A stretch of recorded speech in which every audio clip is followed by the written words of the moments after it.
Hello, hello. It's me, Free Spirit. Back with part two. Part two. In my tent. Surprise. And it's raining. Perfect. It was super windy before, and I really wanted to be outside for this. And I thought, okay, come on, don't be lazy. Just go get the tent and set it up on the front porch. So now we're on the front porch of the house. And I'm sure my neighbors really want to know what I'm doing with my little lighting system here.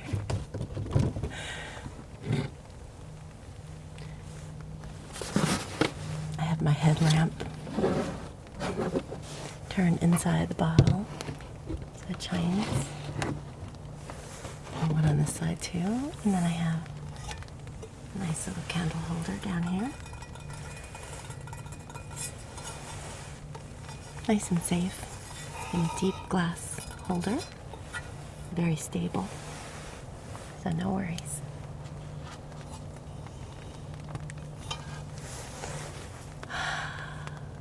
It's like camping, really. I can smell the smoke from my fire just inside there. And on the other side of this door, through the glass door, you would be able to see Abby looking very forlorn. She kept watching me take everything outside.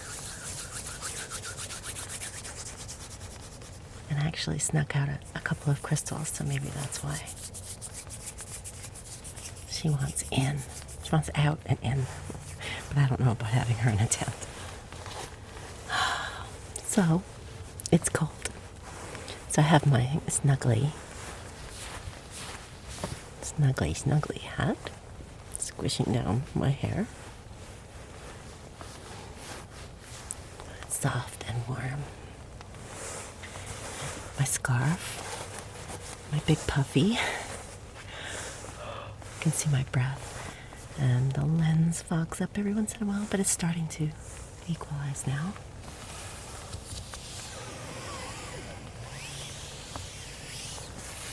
My big blue tent. Actually, it's a tiny blue tent, but I'm sitting on a little beach chair here. And it's very comfortable.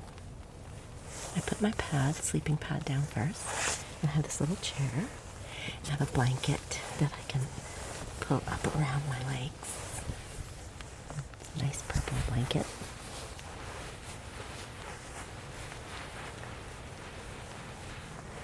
So I'm pretty cozy. The dogs are very sad too because they always sleep in the tent with me. But I'm not staying out here. I don't think so.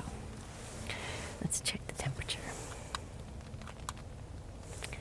Well, it says the outside temperature is 43 degrees and the inside temperature in the tent is a whopping 48. Inside the house it's a nice 72 with a warm fire. So, we have more questions to answer here. Part of this page, then a whole nother page, and then up just a couple more. And some of them are repeats, and some of them are kind of quick, but there's some good ones too. And some of them I still don't really know what my answer is going to be. I guess it's coming out soon. So, here we go. First, I just wanted to set a little nice energy in here. I haven't been in my tent in a while. It smells really nice, like old campfire. But I like to just energize this little space. I'm so excited that it's raining. It's really barely sprinkling, but it sounds so nice on the tent. We're all waterproof because I have the cover over it as well. So we'll be fine. This one is a smokeless sage, sacred sage.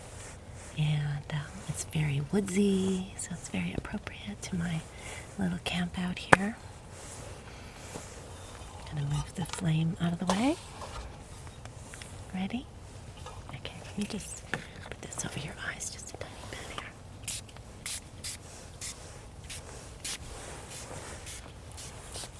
Oh, nice. Very grounding and really calming fragrance. Super nice. Alright, and earlier today when I set the tent up, I came out with a few items that, I don't know, it's one of those things. I had this inspiration.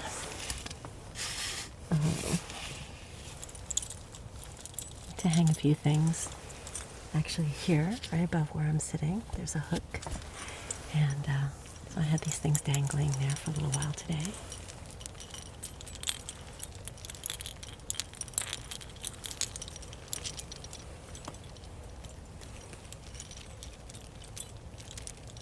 It's an interesting mixture.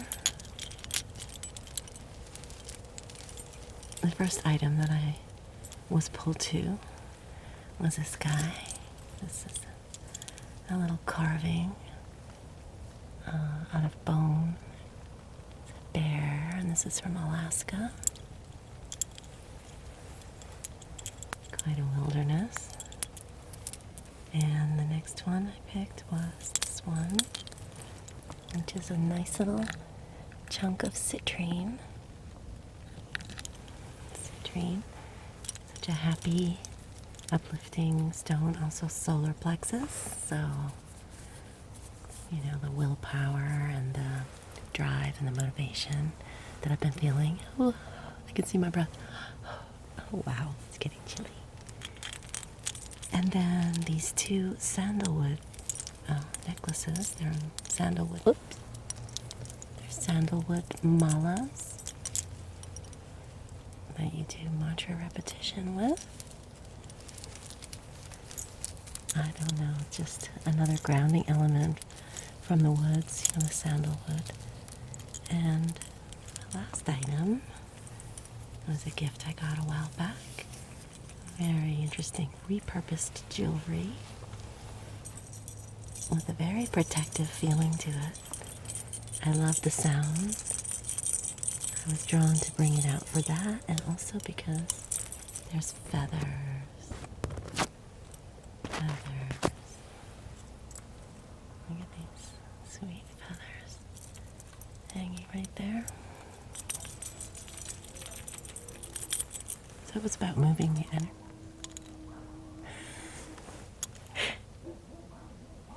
The neighborhood dogs are up. Those are not my dogs.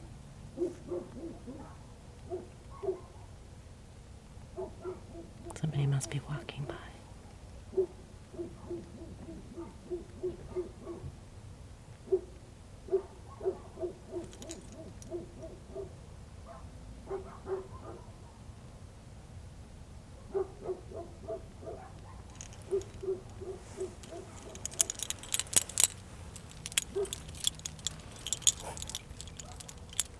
It's funny, it's weirder energy to be in my own property, in my tent, than it is to be in the middle of the wilderness.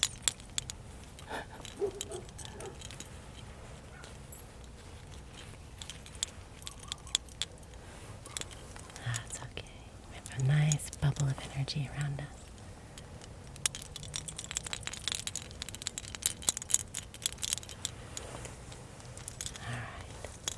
Then, of course, when I got in the tent, I realized I couldn't leave these hanging because they were right on my head. Put those back here. And also, I brought out this lovely singing bowl. Just want to bring us into a focus.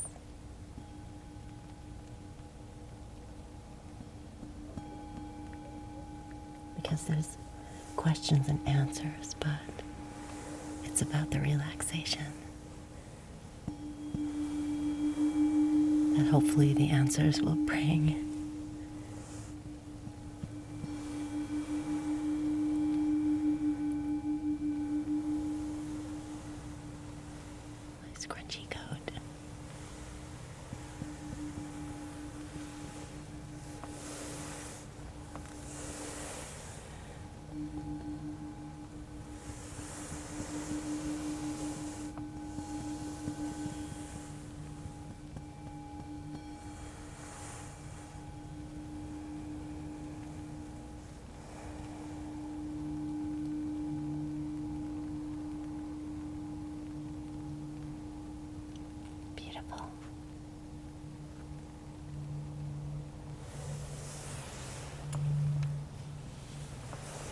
Okay.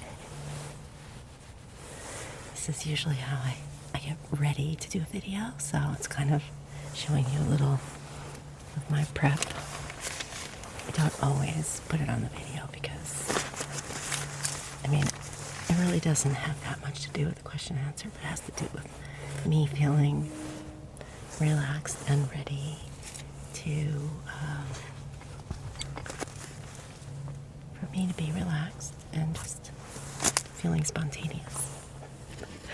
Okay, so when we left off, the last question was about music genres, and favorite musicians, bands, and I had mentioned mostly old stuff.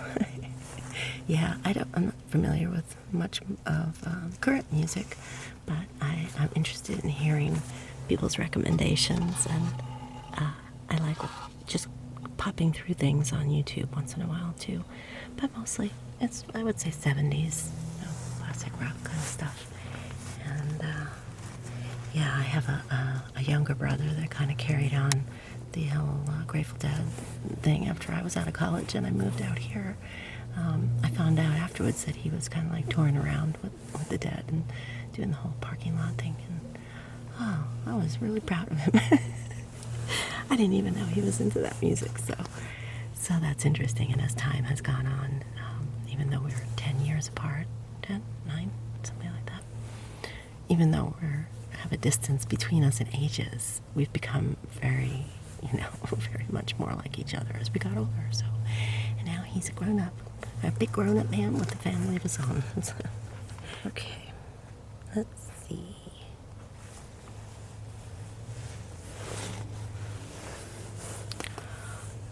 Okay. Squish. Oh no, I got my glasses are fogged up. Alright, here we are. So the next question is, okay, we'll start out with a heavy one here. What is the best advice I've ever received? And this is from Ray Ray. Yeah, it's cold outside. I'm fogging everything up. Okay, so you know what? It may not seem very monumental to you guys, but I really remember something that was just a good piece of advice, but it's really been the one that I fall back on because it fits for so many things. And that was, when I was told, what other people think of you is none of your business. What? Yeah, whatever other people think of you is none of your business, because it's not really you. It's not from your perspective. It's an idea that they have about you. It's their interpretation of things, and it's seen through their eyes. And so it's great when it's really positive and people really see you well, but it should be the same whether they see you well or they see you ill. It's their version. It's their looking through their eyes at you. So you're somebody different to them than you are to yourself. I know that's a weird concept, but over the years it's really served me well, because when I start worrying and I start not following my own inner guidance, and I start caring about others' opinions or worrying about what people think or see, or how you look at me, or how in the beginning I didn't even want my face to be in the videos, because this is really how I am. I didn't want anybody to think I was a caricature, or I guess I kind of am, but it's just, yeah, anyway.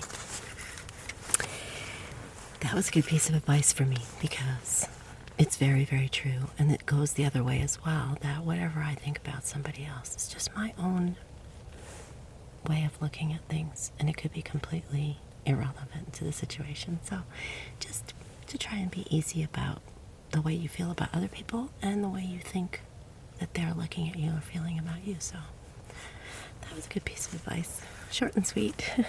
What other people think of you is none of your business. Yeah, that was from Ray Ray. And then she also had another one. She wanted to know if I have a favorite poem or poet.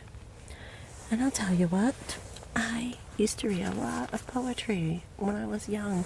The school that I went to, the Catholic school, they were very much into music appreciation and poetry and art appreciation, and back in the old days when they did all those great classes and stuff. So they would teach us, we had to memorize things too, which was horrible.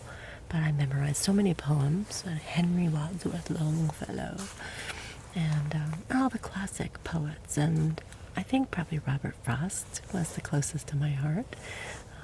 The road now taken, especially.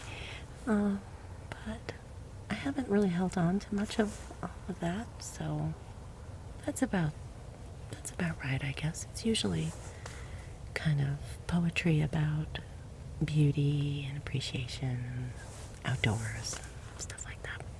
But I like limericks and silly, goofy stuff too sometimes.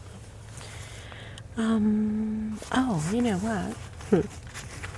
I even made a note because there is a poem, kind of a poem, that I really love. And I know you'll know where it's from, but it goes like this. The road goes ever on and on, down from the door where it began. Now far ahead the road is gone, and I must follow if I can, pursuing it with eager feet until it joins some larger way, where many paths and errands meet, and whither then I cannot say. All right, tell me where there's from. Tell me what that's from. I know you guys all know. That's a great one. Okay. Best advice from Ray Ray, and favorite poem or poet from Ray Ray. And the next question is, would I ever consider doing a Draw My Life video? That's from Louise. Thanks, Louise. Part one, I explained that that's like a scary thought for me. And so I'm going to do something different. I'm going to do Picture My Life. And I'll use some old photos and stories and something like that, so I can share some pictures. Next, this is from Lisa. 2 questions. Do I like to travel, and what are some of my favorite adventures? And also, what are my favorite pastimes? So, I am a terrible traveler.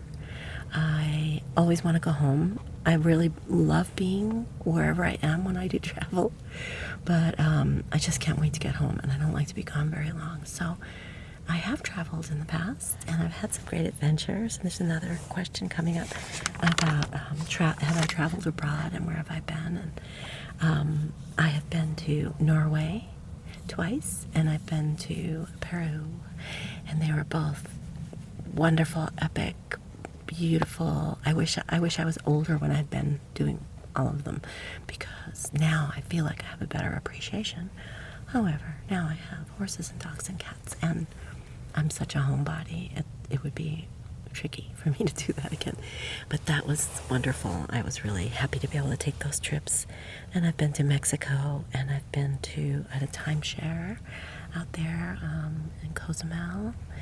And back when it was still very pristine and there weren't cruise ships coming in or anything like that. Where else? Canada.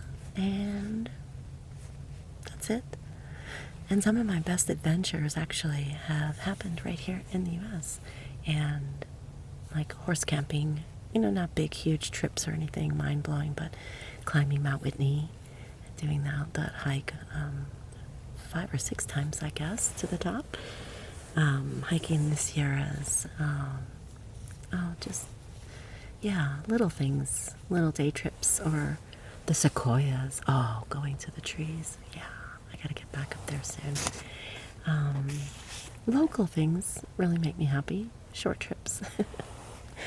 But I'm not a good traveler. I'm not comfortable in planes. I mean, if I had upgrades and all that kind of stuff, it'd be great. But no, I don't don't like being squished, and I don't like being in lines, and I don't like I don't like all the rules. It's just terrible. So I travel only when I absolutely have to. Yeah, but I binge watch travel videos. I love to watch people in different places. I watch all kinds of things, but that's coming up in like my guilty pleasures questions. Okay, well, let's see. And my favorite pastimes, really, I've been the same probably for many, many, many, many years, but I really love camping. I love hiking. I love riding my horses. I like camping with my horses. I like, even though I haven't done it in years, but I'm getting back to it. Fingers crossed, setting my intention. Endurance riding. I really love the camaraderie, the camping, and long rides with marked trails. And so hopefully there'll be some ASMR endurance camping videos. That would be so great. Take you guys with me. That's about it. That's my favorite pastimes. Making videos. They're definitely a favorite pastime. Just hanging out. Having time to be with my animals instead of full-time working and, like throwing food at them in the morning and throwing food at them at night. Having too many other things going on. So, yeah. I'm pretty boring. I have good adventures, but my interests are kind of boring. Next question is from Bianca, and she wants to know, do I have another job besides YouTube? And guess what? YouTube's not my job at all. I don't make any money here. I just do this for fun. It's great. I do have another job. I used to work full-time at a doctor's office, a private clinic, and I worked there for 35 years. And then I retired, and I went back as outside labor to do their bookkeeping. So I'm the liaison between the office and the accountants, and it's very, very boring, but it's really nice to stay connected to everybody and just have that security once a week. So I do work out of the house for them a few hours here and there during the week, but one day a week I go into the city, take that long commute, very long commute, and that's it. And I have Social Security. And a lot of people say, wait, and don't take it yet, you get more if you wait. But you know what, there's no guarantee about Social Security, so I'm getting my money now. And I live very simply. This place here is paid off. And up until November, my car was paid off. Now I have a new car because of my accident. But, hey, you know what? I love my car. I'm very happy, and I was very lucky that I didn't get hurt. And, karma's a bitch, so they'll get theirs. Anyway, yeah, I have security in that I don't have very many expenses, and I live kind of a small life, a quiet life. Okay, what are my horses' names? This is from Sandy, and they are Z and Raina. And Z is what they call a bar name. It's just a short, sweet name because her full name is, she doesn't like it. It's like if I call her full name, she like puts her ears back. So one day I was just saying, because another nickname they had was Zima, and she didn't care for that either. But I was just saying Z Z Z Z Z Z Z Z Z Z Z Z Z Z Z. When I was grooming her, I'd just call her Z, and she liked it. So that's her name, Z. Unless I get mad at her. And Raina, even though it's raining harder. Even though Reina, you would think, in Spanish it means queen, and that would be very appropriate for her. She's such a sweetheart. But no, it's spelled R-A-I-N-A, Reina, like the rain. And it was a sweet young lady that owned her and trained her, and she named her. And so I honored her by keeping that name. And that's it. See you and Raina. Okay, and Baking Pan had a few questions. One was, what's my favorite song or musician? And we kind of talked about those. I don't really have a favorite song because I like a lot of music, and it changes a lot. I often wake up with lyrics playing in my head.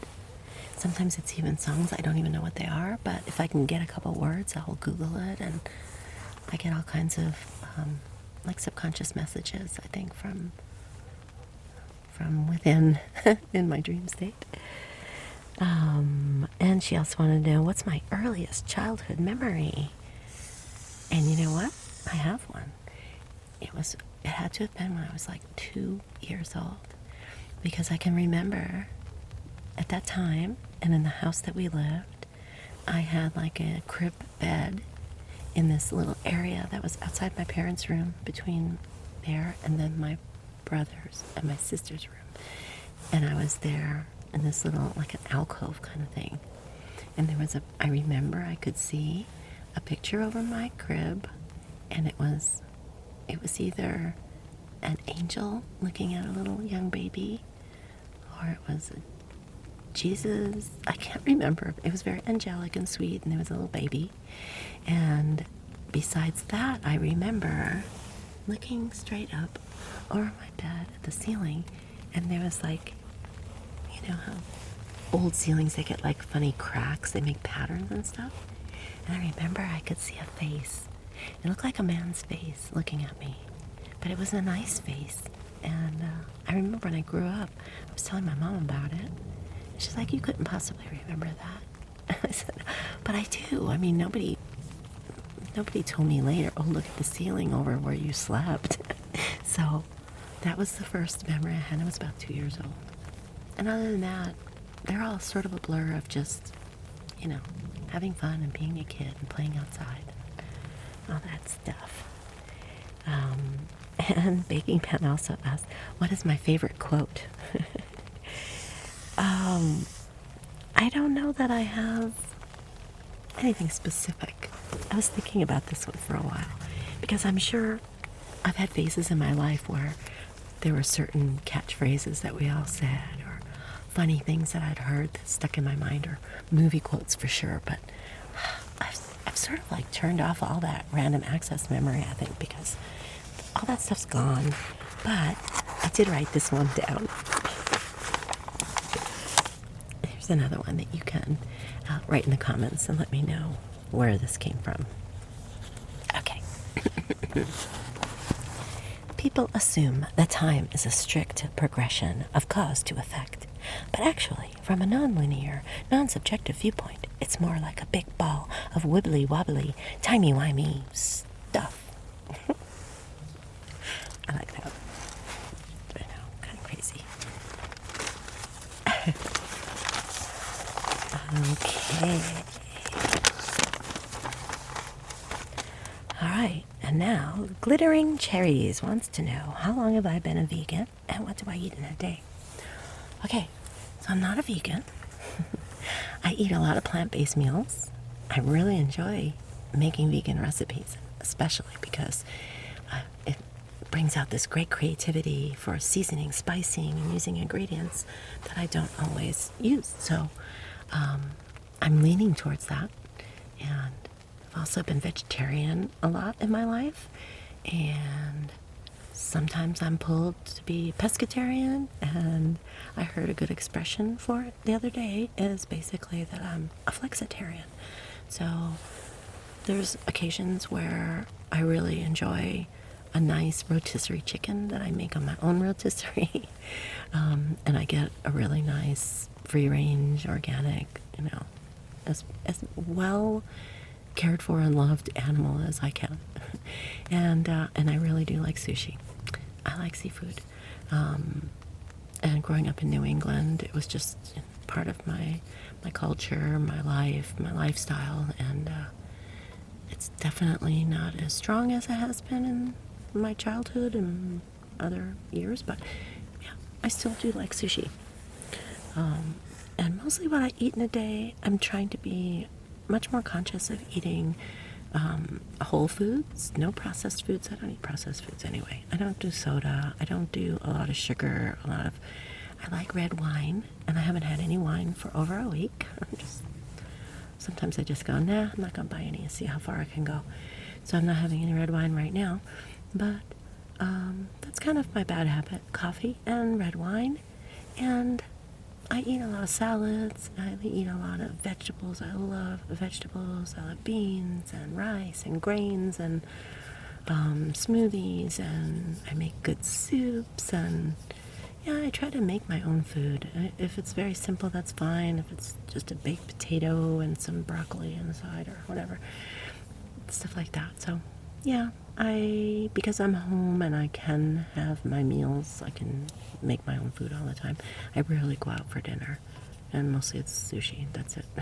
So that's kind of what I eat in a day. I've really learned to cut back my portions because I'm not as active as I used to be, but I'm getting there, getting better, I'm getting stronger, and still seeing a chiropractor. So I don't want to mess myself up, but I am starting to do more aerobics and stretching, Pilates, and some yoga. So that all goes with diet, and as you feel lighter, you eat lighter. So I'm trying to get my flow back and feeling more flexible. That's very important. Okay, so somebody asked, oh cool, okay. So Heather is asking, what about my crystal training? And, is this a profession? And how did I learn? And do I recommend any resources? And I am not a professional. I had no formal education in crystals, crystal energy, or anything like that. Honestly, I don't claim to be an expert, and I don't teach anybody. I like making videos about crystals because I'm fascinated with them, and I do use them in my daily life, and I have a lot of stories about all the different crystals that I have personally, and places I've gone, and grid work I've done, and all that. So that is how I learned. I used to be very insecure about what I thought I was feeling, or how it feels to me, how I connect with crystal energy. And I had a friend that kept kind of pushing me forward to answer questions when people would ask, and I always leaned on her, and she just finally told me, you know this stuff, this is part of you, so just relax, and you don't have to learn it, it'll just be part of you. And honestly, all the crystals that I've got, I can tell you where they came from, what they are, and like a story behind them. So, and I didn't write anything down. I didn't practice. Lately, I've had a few that I've gotten that I keep having to ask, what is this again? Oh my gosh, why can't I remember this? But I did take a little break in working with crystal energy. And so it's like the intensity turned down, and I didn't want to lose it. I was afraid that, oh my gosh, maybe I'm not going to be with crystals anymore.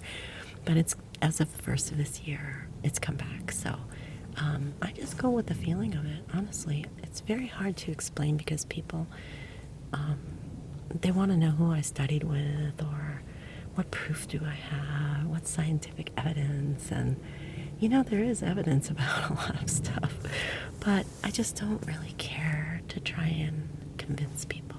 I just don't.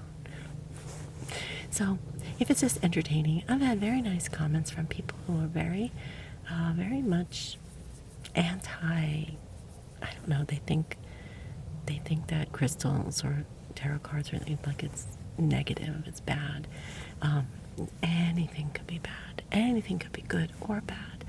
And I know my heart, so I don't worry about where I'm coming from. But I've had people comment on my videos that they don't believe in any of this stuff and it's a bunch of nonsense, but somehow I feel very good and relaxed. And I just say, it's just love. It is just love. It's my love for the crystals, and it's my love for sharing them. And you can just pretend it's a role play, that I'm making it all up. You don't have to think it's real. It's okay.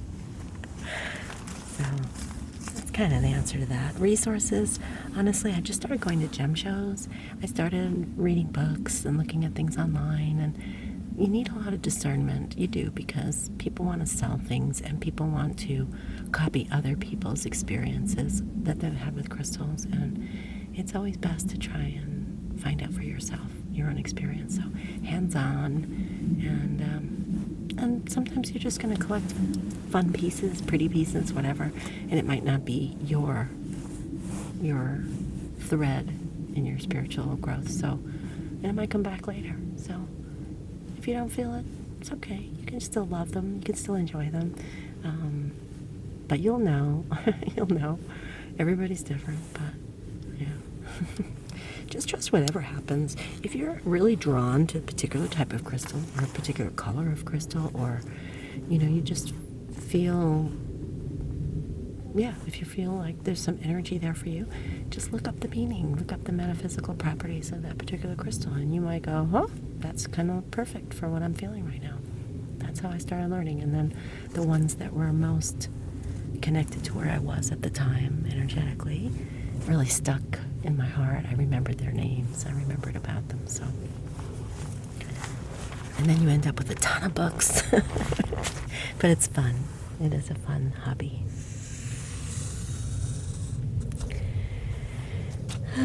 Okay. X Hydra wants to know, what are my cat's names?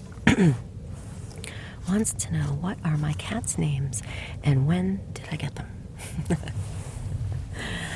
Yeah, I have 5 cats, and I probably should have stopped at 2.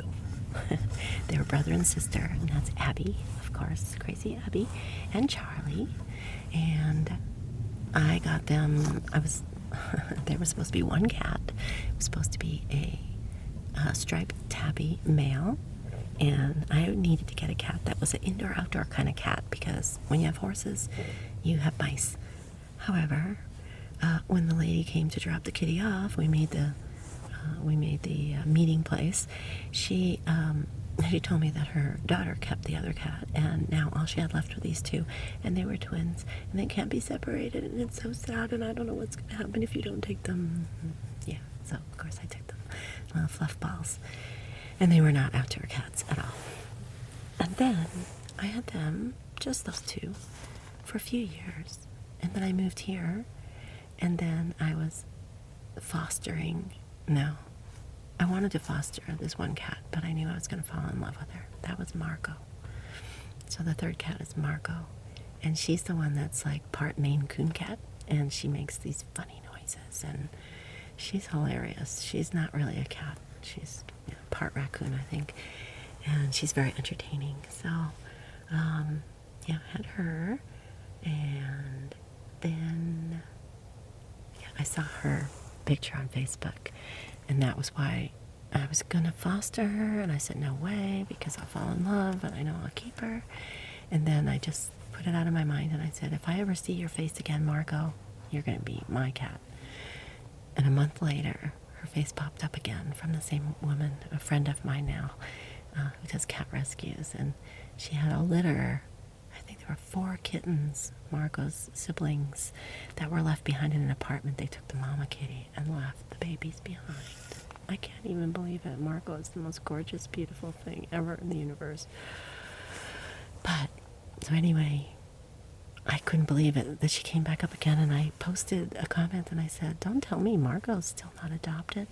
And she said, no, I don't know what's going on. I can't imagine. And I wrote back, and I said, I know what's going on.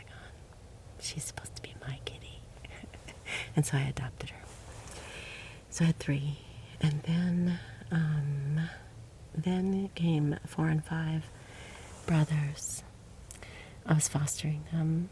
They were kind of sickly, especially Biscuit. Biscuit is the like cream color kitty, a boy, and his brother is Squeak, solid black as my hat. And he's a scaredy cat, and he's very shy, and he squeaks instead of cries, so that's why he's called Squeak. But Biscuit is he's a challenge. He's very sickly. It comes and goes, and by the time I kind of got it down how to naturally treat him and how to see the minute he starts going off and start taking care of him differently, I just couldn't give him up. So, and I kept Squeak because Margot loved Squeak. So the 5 of them run my life, and the dogs love them, and Yeah, it's craziness sometimes, but it's a lot of fun, and I did not intend to be the crazy cat lady. I really never did, but that's the story of the kitty cats. They're all adorable, and they all represent some aspect of me, so when I start to get a little frustrated with them or whatever, I just realize it's just part of me that I'm frustrated with. It's very funny. Okay. And they were all adopted. I didn't buy any cats or anything like that. I had to pay to adopt 2 of them, I think. Okay. So, all right, now we're on to Sherry. Sherry, my Sherry. My Sherry Amor. She wants to know what to see in California, like nature and hiking kind of stuff, because she's going to come and visit. She wants to know about like sleepy little towns, lesser known places, and you should probably connect with me on Instagram, because I should think about that a little bit more. But I'll tell you that out here, Southern California is fabulous, because you could just drive in any direction, have a different adventure. You know, you could go to the ocean, of course. And there's lots of nice little beaches here and there that are kind of private and, you know, more secluded. And then there's big wide open beaches, so you can get the whole feel for like Santa Monica and Venice and the boardwalk. And then the mountains are close by. There's several ranges. You can get to the Sierras in just a couple hours.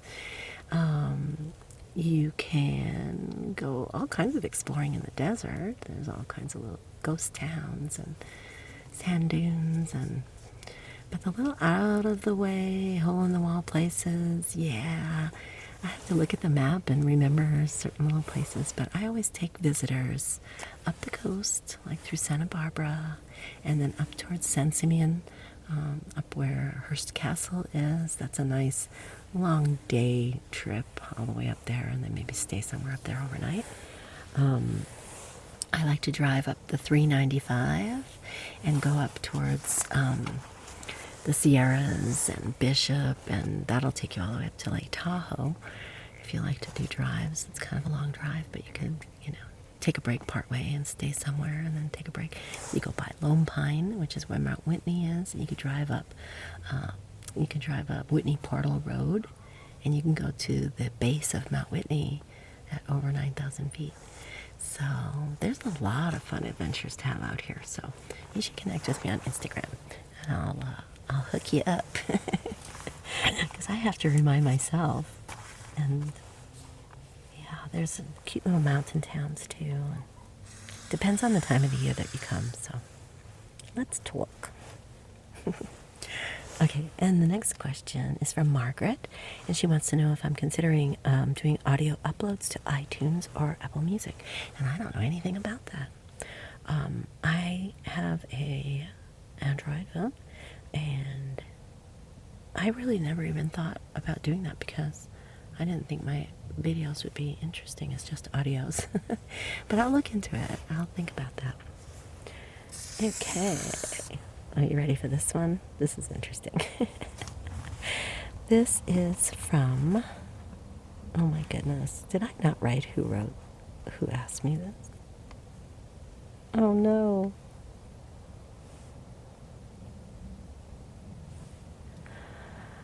I didn't write down who asked me this, but this is a great question. Okay. Which fictional character would I have a romance with, and which fictional character would I want to have as my BFF? I love this. Oh my gosh. Okay, so as far as romance,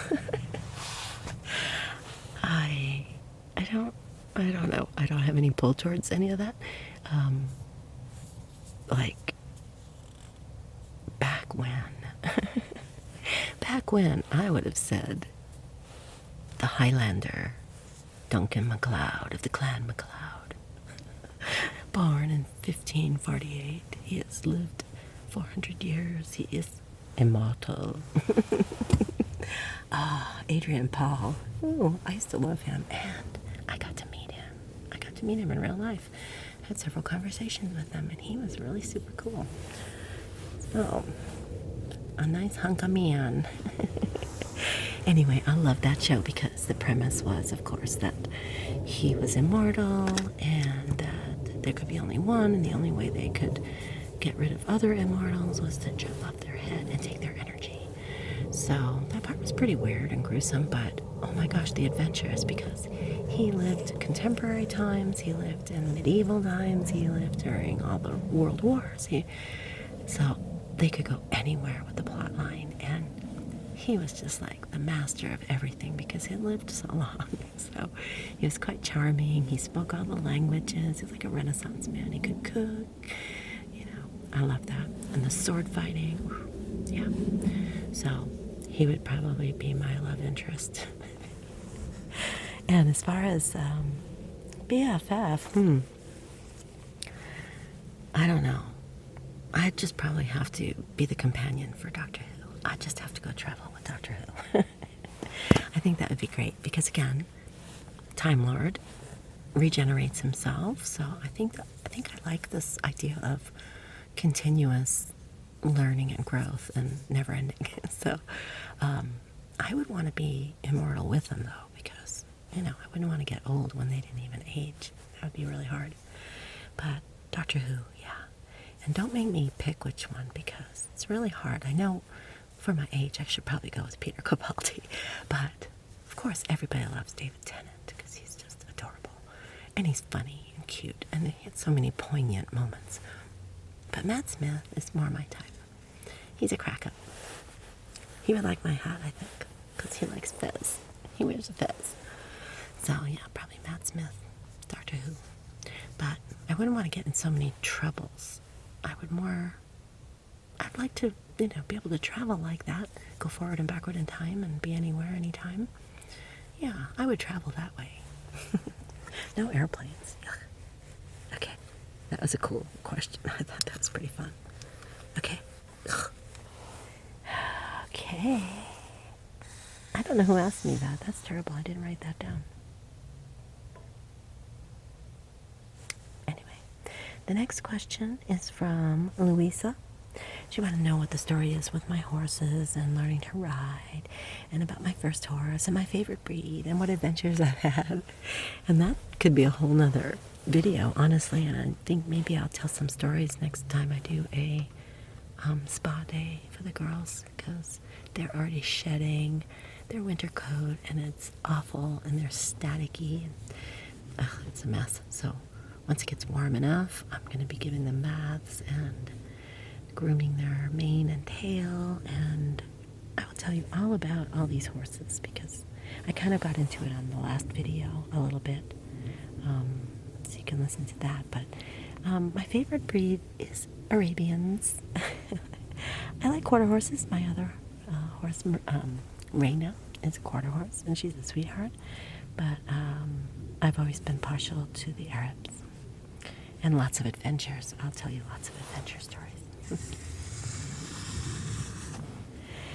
Okay, Carrie, XX Carrie X wants to know what kind of music do I like, which we've already talked about. And do I sing? Yeah, mediocre singing, but I sing. I used to chant a lot.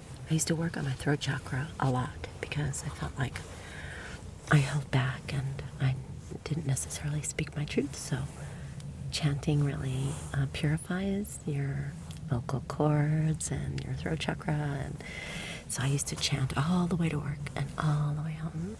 Do mantra. But regular old singing, yeah, I sing along with great tunes. I sing when I'm alone. I sing to the dogs. I sing to the horses.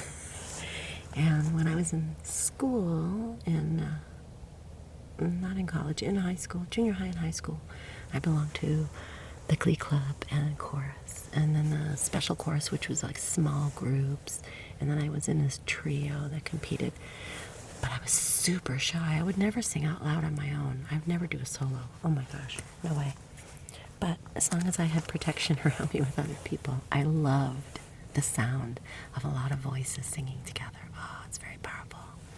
And I liked going to the ashram and sitting in a big group and doing lots of chants. That was a really great feeling too. Okay. Oh yeah. The one and only Esmeralda. The one and only Esmeralda would like to know, how did I find myself? She's in her 20s and struggling. Time. Some are lucky and born knowing what they want to know, and it just comes in real easily, and they just explode when they're ready. And others of us just, it's the process of asking and struggling that actually opens who you are. I know it doesn't sound like fun, but yeah, I had the exact same things going through my head when I was in my 20s. I just knew I was supposed to be doing something more than just, studying so that I could work, so I could make money, so I could buy things, so I could just do the same over and over. And yeah, I just, I wanted to feel more satisfaction. I wanted to feel more, there was more important things in the world than just the day-to-day stuff. But you learn no matter which path you take. So don't worry, you're doing fine. I spent lots of money getting readings and talking to people and asking and trying to find out from somebody outside myself. What am I here for? No one can tell you. Even if they tell you, you either won't believe them or you won't be getting to that part for a while. So just be who you are right now. Be really truthful about who you are. And just realize that, look, if you have to pretend who you are to make somebody like you or to get attention, what's going to happen when they find out who you are? And if you're not good enough for them, just forget it, It's just like, no. We have to find the people who value us, okay? So please, just enjoy your life. Enjoy it. And take a moment to set intentions about what you want. And if it's, I want to know more about myself, I want a clearer guidance, I want confirmation if I'm going in the right direction, ask those questions and the universe brings it in. You have great guidance, you're connected to all that is, and yeah, just don't get frustrated. Says the most frustrated person in the world. Don't get frustrated. Okay. I keep taking my glasses off because they keep getting foggy. Okay, let's make sure that this is still going. Yes. All right. Okay, next question. This is from Blonzilla. Hi, Blonzilla. She wants to know, what's the one thing that always cheers me up? I would have to say something related to animals, because they're kind of neutral when I'm upset, angry, sad. They're just there. They're just, unconditional love. And that usually makes me smile. The cats will do something silly, or even the horses, or birds. Oh gosh, there's so many different kinds of birds that I feel like I have a connection to, and they always show up at the funniest times. And yeah, that makes me happy. Bird song, rain. Those things always work. Yeah. I like that question. Okay. This one is from Maria. She says, can I share something that I've realized about choices in life in relation to happiness? Yeah, I have realized that I'm in control of my happiness. And that whatever decision you make, you can make it right. Because once you make a decision, you have to put your energy behind it. So, say you have some regret about something that you've decided on, and there's no going back from that. You have to process something. Well, you got to find something about it that's going to be of your benefit. Even if it's something like, oh, I can't believe I did this again. Just turn it around and choose that, yeah, no matter what, I'm going to be happy. I went through some really bad, stressful times, and my little trick, my messy here, my little trick was, when I wake up in the morning, I would say, I'm going to find something to laugh about today. That's it. I'm going to find something to laugh about today. Because I figured if I could laugh at something, and then I remember, oh yeah, I said I was going to laugh today. It's just a little bit of a power that you have. It's like, yeah, yay, not only did I want it, I got it, and I realized that I got it. That's it.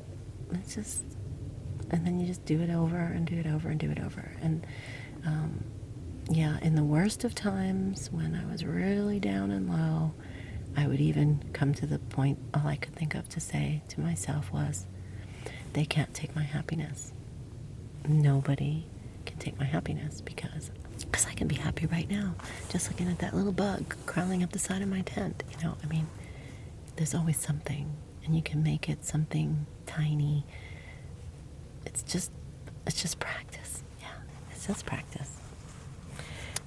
But that's something that I realized, is that I can control that. Yeah. If I'm not happy, I can change. I can change what I'm doing. I can change my reaction to what I'm doing. I can change my intentions going forward. You can always change. And Alyssa, hello Alyssa, she wants to know what made me get into crystals and healing. Kind of talked about that in the last video. It's just a natural progression, a natural flow. I worked in the medical field for many, many years, and I just started noticing when I was getting more into the energetic, working on ley lines and understanding energy fields, that yeah, you could do a lot of things like Reiki or aroma touch, aromatherapy, massages, acupressure, all kinds of different things like that, or healing with crystals. And it just sort of went from one thing to the next. I just tried things. I just tried a lot of different things, putting crystals all over myself, or using essential oils, or just kind of blurred together. And I've been doing like healing things since I was young.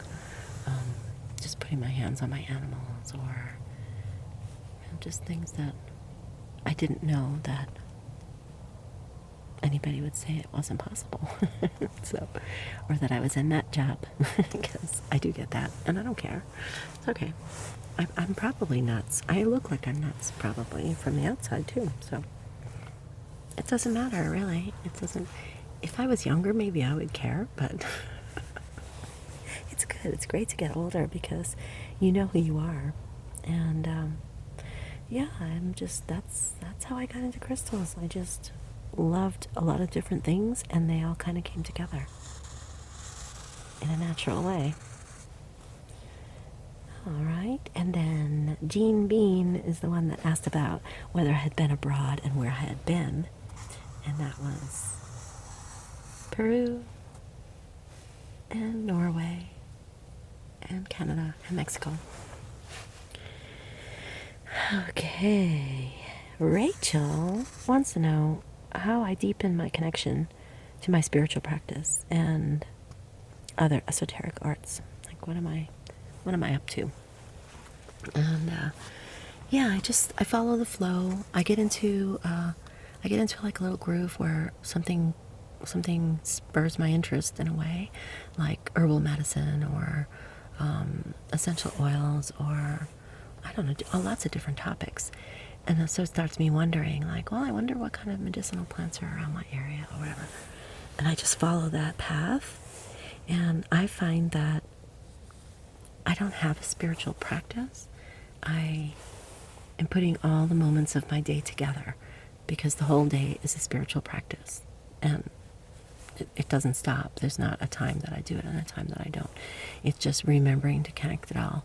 So even if I'm doing the most mundane things, you can put your consciousness in it in a way that your appreciation brings sort of a feeling when you're doing things. So it's just remembering to connect all the different things that you're doing during the day.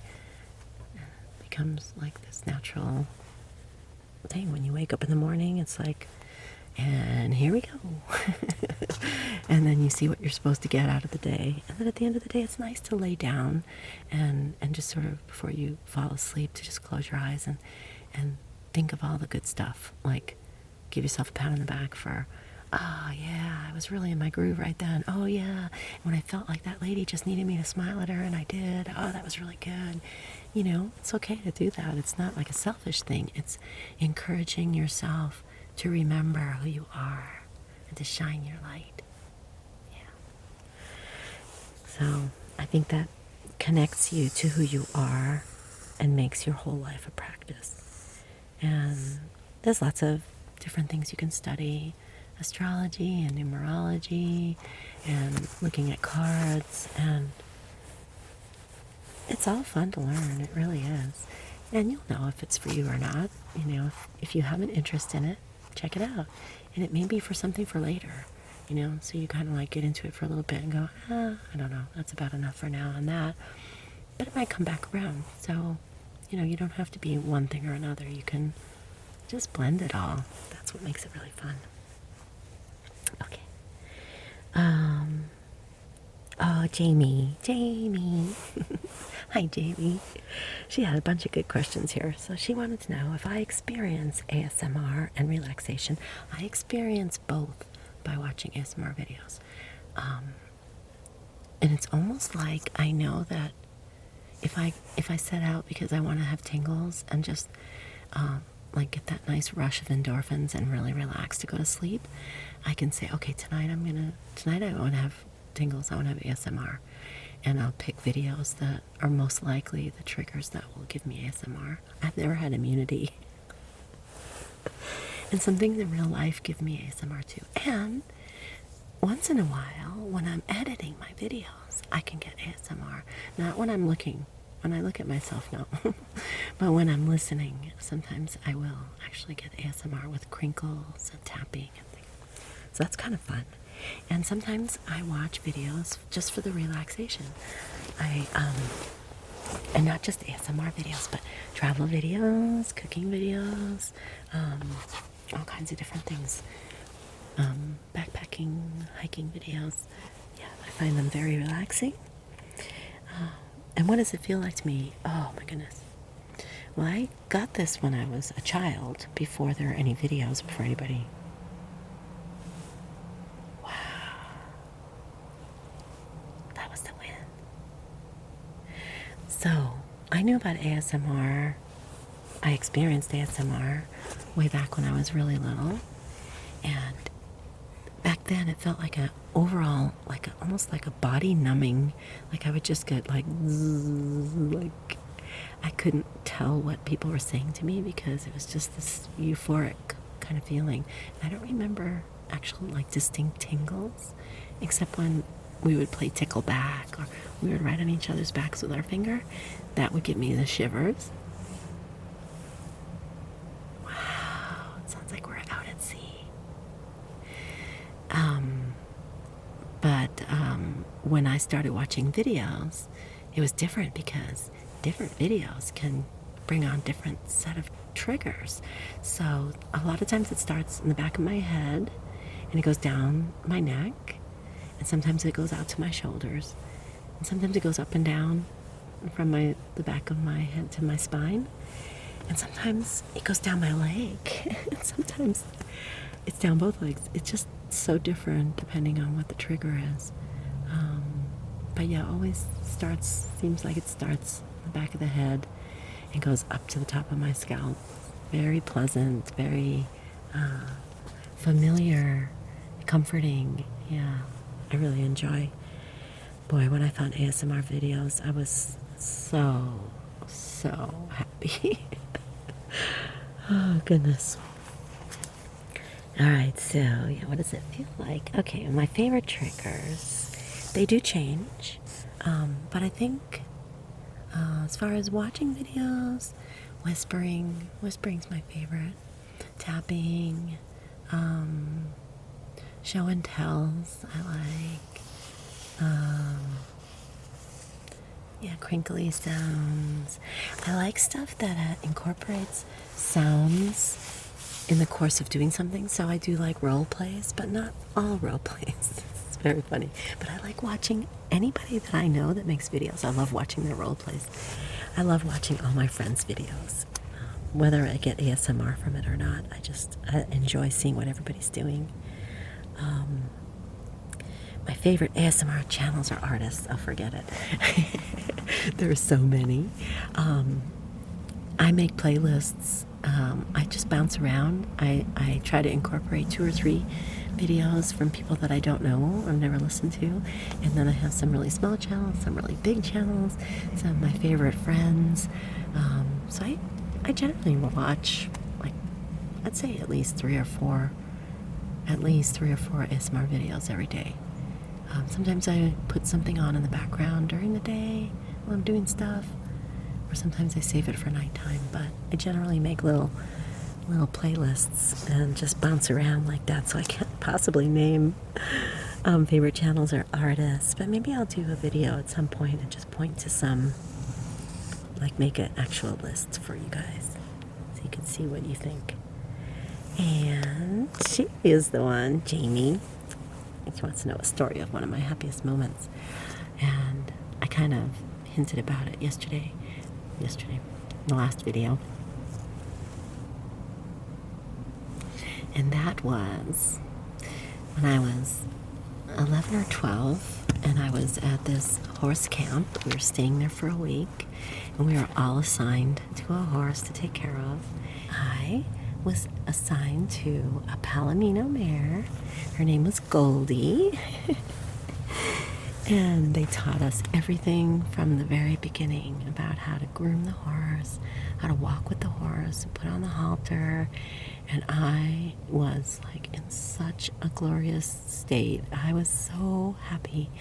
And I was standing outside of the barn, and I was smelling like just the horse manure and brushing the horse. And my eyes filled with tears. I just stopped. I had this profound moment for a child of that age. I just said, I'm going to remember this moment for the rest of my life. And every time I think of it, I am transported there. It was bliss. I knew I was going to have horses. I knew this energy from my toes. I just was familiar with this feeling, and I waited a long time for it to come back. A long, long time. I dreamt about horses. I had such frustrating dreams because I would never get to ride in the dreams. I would always be getting ready and never get to ride. So, but that moment, I swear, it's just like, I can pull that up anytime too. And there was another moment after a competition with my horse Bo. We were in Malibu Creek State Park, which is a beautiful place. It's part of the area where they filmed MASH, the TV show MASH. Very rugged, very wild and beautiful, and a lot of water crossings. And we'd just come back, and he was looking so good, and he was pretty old by that time. He was 25. And when I brought him into the vet check, they said, we were watching you from across the field coming in, and boy, was he proud of himself. He looks very good. And I swelled inside because I knew that was probably going to be his last competition, and it was a really tough one. And just sitting there by myself with my horse, all cooled off and cleaned, and eating his grass hay, and I'm just sitting there drinking a cold beer, kicking back, and I had that moment come over me again, that I will remember this moment for the rest of my life. And there was music playing, and it was a song about love, like real deep and abiding love. And I said, I'm here, I'm right here. And yeah, those are special moments that I think they just happen to be with horses, but it was to show me that you can feel that depth about so many things, and you should hold on to those memories. Yeah, that was fun. Okay, Jamie, got the tears in my eyes. Okay, we're getting there. The battery's holding out. Okay. All right. No one asked about whether I have kids or I'm married. I am not married. I've been married twice, and no kids. I have lots of nieces and nephews and animals. Very needy animals. Those are my kids. Okay. Age of reason was very direct, and he wants to know, am I of Jewish blood? And please don't say Greek, Italian, or Irish. So I won't. No, I'm not of Jewish blood. And I'm not Greek, Italian, or Irish. I hope that answers your question. I don't know what that was about, but there you go. Age of Reason also asks, how did I make money to my current age?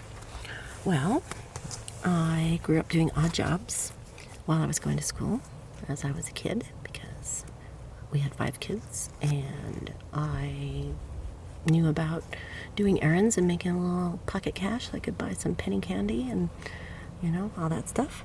And then as I got older, I started babysitting. And then when I was in high school, I worked part-time with my dad in the summer, which was awkward. I always had a summer job. And then when I went to college, I had a part-time job working at a shoe store. And I had a couple of other jobs. I was on a phone tree for American Heart Association to earn money. And so I always worked. And then when I got out of college, I took some time off to come to California for a wedding and ended up staying. And I got my first real full-time job that I worked for 35 years. And now I'm still in the same place, but I only work 1 day a week. And that's how I got to where I am. I made a lot of money, and I put away money, and I worked for people who also put away money for me, so that I could not end up poor by the time I was ready to relax and enjoy life. So I'm doing okay. Yeah, Age of Reason, thank you. And Cameron, you little Capricorn, Cameron the Capricorn ASMR wants to know what my guilty pleasures are. Well, I have lots of different ones. I think guilty pleasures are a good thing. Something that you don't do all the time, but you just give yourself a little leeway once in a while. I'm kind of like stuck. I'm a binge watcher on YouTube, so my kind of guilty pleasures are that I watch I watch a lot of travel videos. I watch a lot of van lifers. I watch a lot of thru hikers, backpackers. I just I just watch a lot of them. So I know I could probably be doing more with my time than sitting in front of the computer, but it's been a rough couple of months. I've had some awkward, I just can't do the things I want to do because my back was kind of out, and I'm getting back to it, so I'm getting back to my back. I've been spending a lot of time with my leg up, and that's what I've been guilty pleasuring on. Yes, watching lots of stuff on YouTube when I should be outside playing with the horses. And then we're back to Jeff's question about whether I was going to have a garden this year, which I said, yeah, I'm going to try for sure, and which veggies.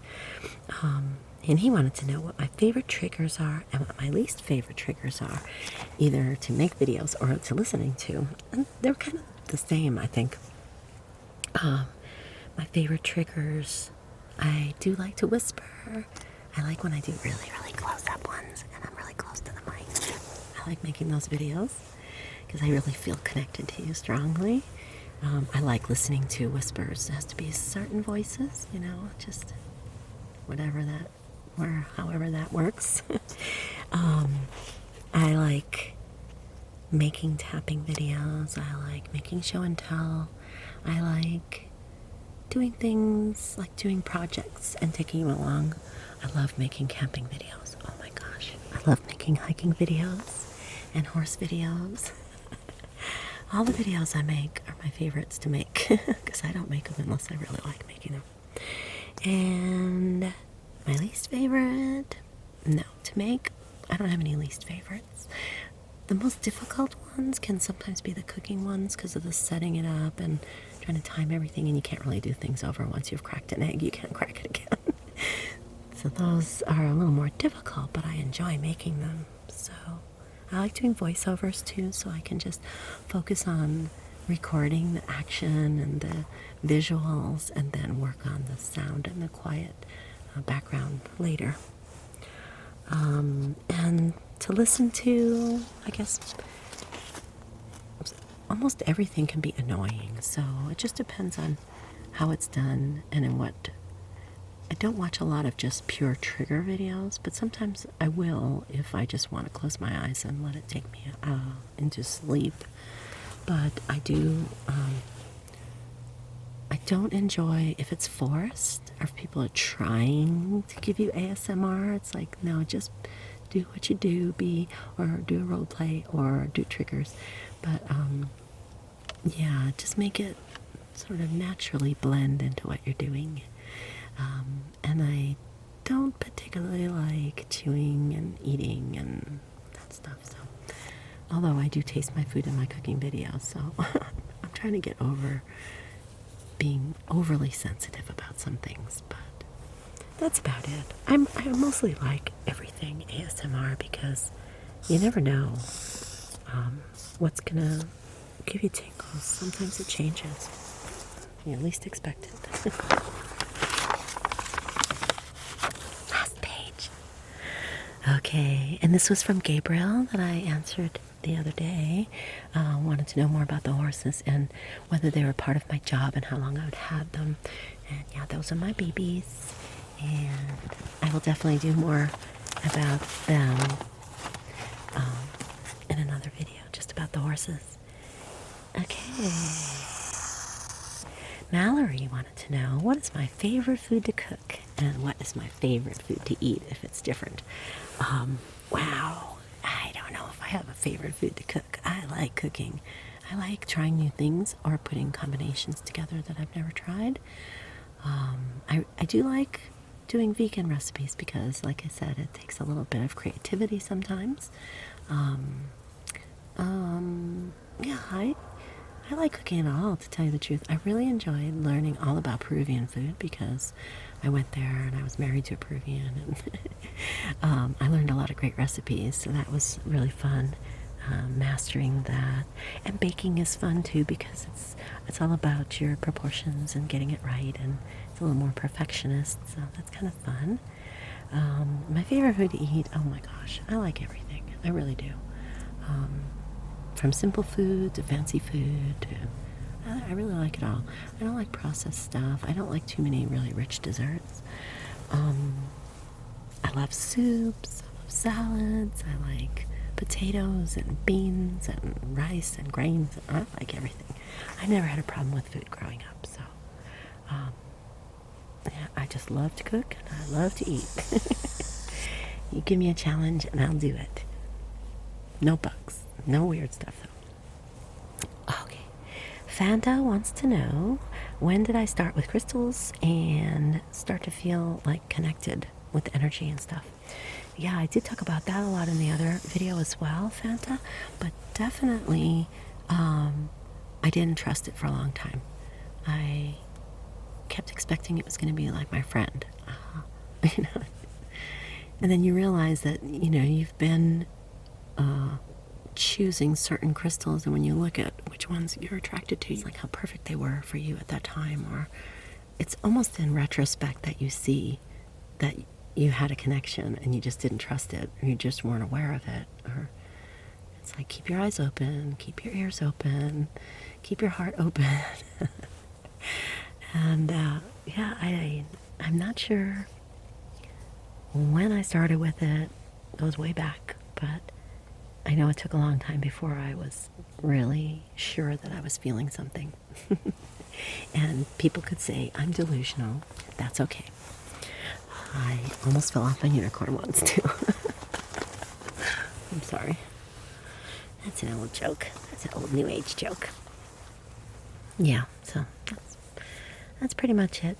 Everybody has their own way, and the more you work with them, the more you're likely to notice something, patterns, or how they feel, or change in temperature, or they sparkle more, or something.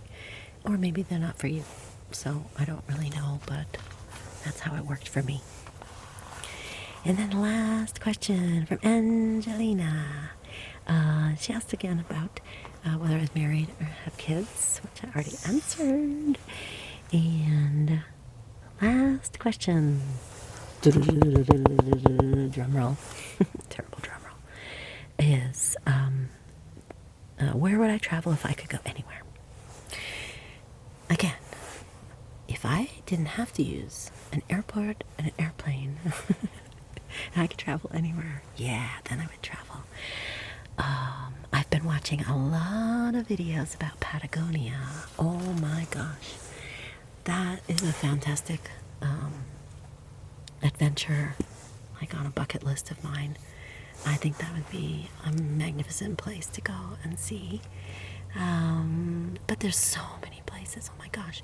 Just in the US, I would be happy if I could just pop in here and there. I have friends in some really great places far-flung all over the US, and I would just love to just pop in with my horses and stay for a week, and, horses, dogs, and cats, if we could all travel together. So that's why I need Doctor Who, because, the TARDIS is bigger on the inside, and there would be room for all of us. And then I could take them everywhere with me. That'd be really fun. But I'd love to go, explore like the tropical paradises. I wouldn't be able to stay for very long, but if time were no object, and I didn't miss my animals, Fiji and Bali and Southeast Asia, India, New Zealand, lots of amazing places. And sometimes, like today, I was watching a video and I just burst into tears. It was so unbelievably beautiful. Aerial footage from a drone, which I have a love-hate relationship about drones, but spectacular, gorgeous world this is. Oh my gosh, my heart was fluttering at the beauty and, just how stunning life can be. And I was in a great state of appreciation. And that's kind of when I got the idea to come out here and be in my happy place and just pretend that I was somewhere camping and share this with you. And that's the last question. So that was a nice way to end. I like that question. Where would you guys travel if you could go anywhere? Anywhere. Yeah. Lots of places to see. So, are you still with me? I don't even know how long we've been going. My candle is still burning. The wind is still blowing. But it's not raining anymore. I should go in now and check on the fire. Make sure Abby's not worried about me. But before we say goodbye, I had my little fingerless gloves here in case it was super cold. But they've been holding my crystal wands.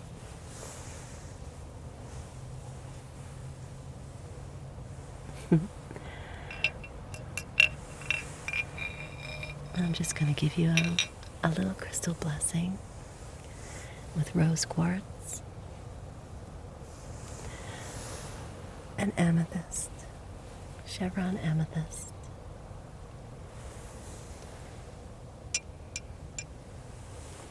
They have the chakra stones on them.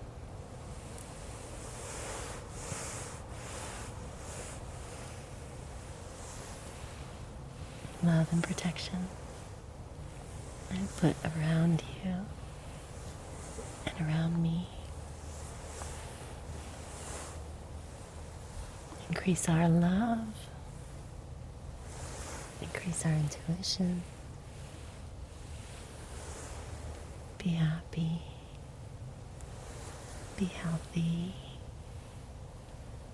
Have a restful night.